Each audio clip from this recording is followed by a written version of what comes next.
Hello guys, welcome to Tutorly. So, in today's video, I'm going to show you exactly how to resize document in Affinity Photo without stretching. This is useful whenever you need to prepare an image for social media, a website, printing, or a specific project size while keeping everything looking natural and proportional. Open Affinity Photo and load the image or layout you want to adjust so you can see exactly what will change. At the top of the screen, go to the Document menu. This is where all the page level options live, separate from layer transforms, which is important because we want to change the document itself, not just scale a single layer. That distinction helps you avoid resizing only one element while leaving the rest of your project unchanged.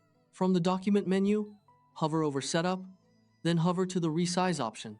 This brings up the controls dedicated to changing your document's dimensions. Using this method keeps your project organized and helps avoid accidental distortion.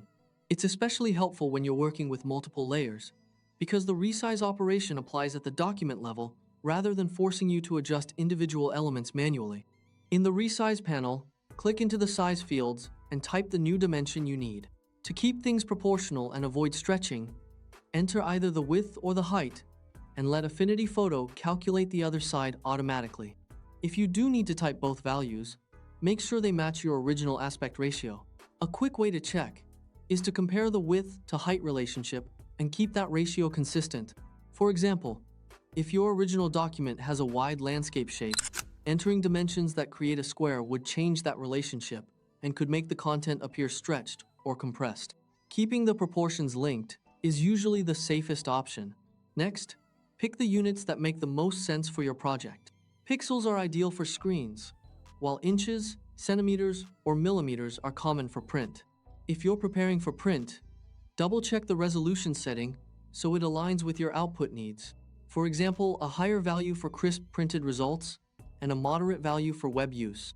For digital projects, focusing on the required pixel dimensions is normally the most practical approach, while print projects benefit from checking both the physical dimensions and resolution before resizing.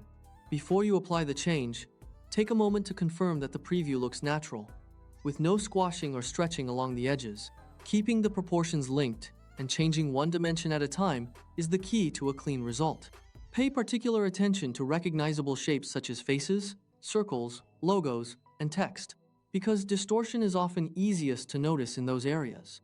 When everything looks right, click Resize to apply the change. Give it a quick review at 100% zoom so you can clearly see sharpness and detail. If you've reduced the document significantly, this check is useful for making sure fine details in text still look clear enough for your intended use. That's it.